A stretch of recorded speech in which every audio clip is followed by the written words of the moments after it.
Assalamualaikum warahmatullahi wabarakatuh.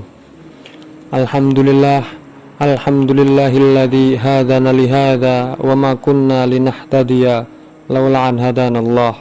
Asyhadu an la ilaha illallah wahdahu la syarikalah wa asyhadu anna Muhammadan abduhu wa rasuluh la nabiyya wa la rasula ba'dah. Allahumma salli ala Muhammad wa ala ali Muhammad kama shallaita ala Ibrahim wa ala ali Ibrahim wa barik ala Muhammad wa ala ali Muhammad kama barakta ala Ibrahim wa ala ali Ibrahim fil alamina innaka Hamidum Majid. Segala puji bagi Allah, Rabb sekalian alam, karena atas limpahan rahmat-Nya lah kita semua masih diberi kesempatan dipertemukan dengan bulan Ramadan yang mulia ini. Bulan di mana pintu surga dibuka selebar-lebarnya, pintu neraka ditutup serapat-rapatnya, dan amalan-amalan kebaikan dilipat gandakan pahalanya. Allah Subhanahu wa taala berfirman, "Syahrul Ramadan alladzi unzila fihi al-Qur'an hudal linnas wa bayyinatin minal huda wal furqan." Bulan Ramadan adalah bulan yang di dalamnya diturunkan Al-Qur'an sebagai petunjuk bagi manusia dan penjelasan-penjelasan mengenai petunjuk itu, dan pembeda antara yang hak dan yang batil. Quran Surat Al-Baqarah ayat 185. Ayat ini merefresh ingatan kita kembali akan pengenalan Allah terhadap bulan Ramadan.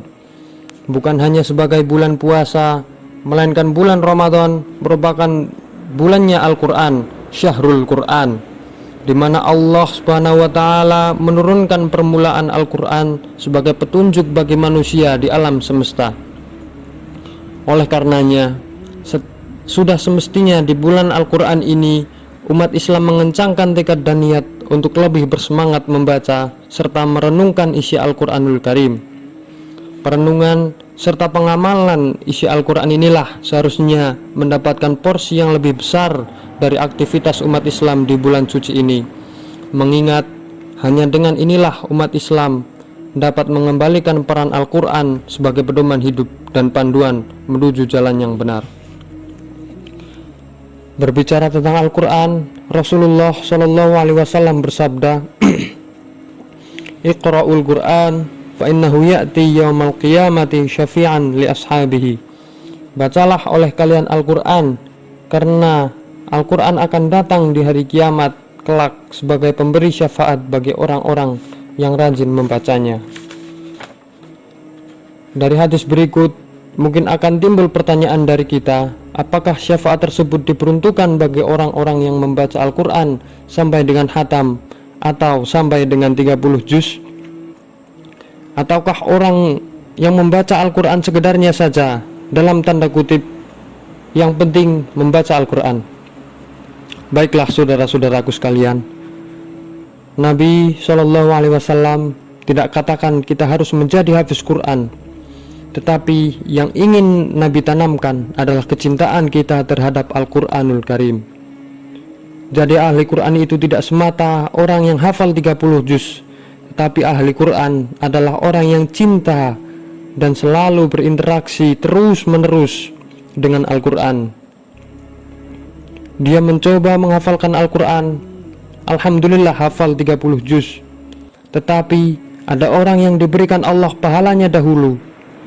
Begitu dapat pahalanya, baru Allah limpahkan kemudahan untuk menghafal Al-Quran. Bukankah setiap pengulangan membaca Al-Quran itu pahalanya kita dapat?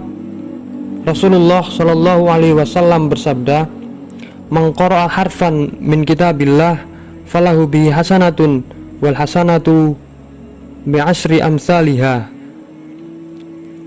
La aqulu alif lam mim harfun, walakin alifun harfun, walamun harfun, wa mimun harfun." Barang siapa yang membaca satu huruf dari Al-Quran, maka baginya satu kebaikan dengan membaca tersebut.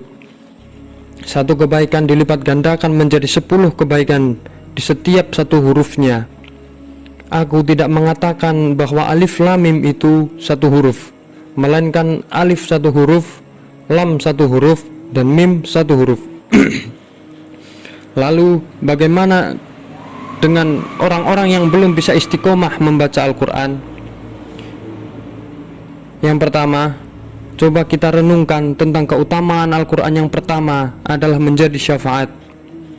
Jadi, kalau kita sedang bermalas-malasan, coba bayangkan kalau kita tidak membaca Al-Quran, kita tidak akan mendapat syafaat dari Al-Quran tersebut.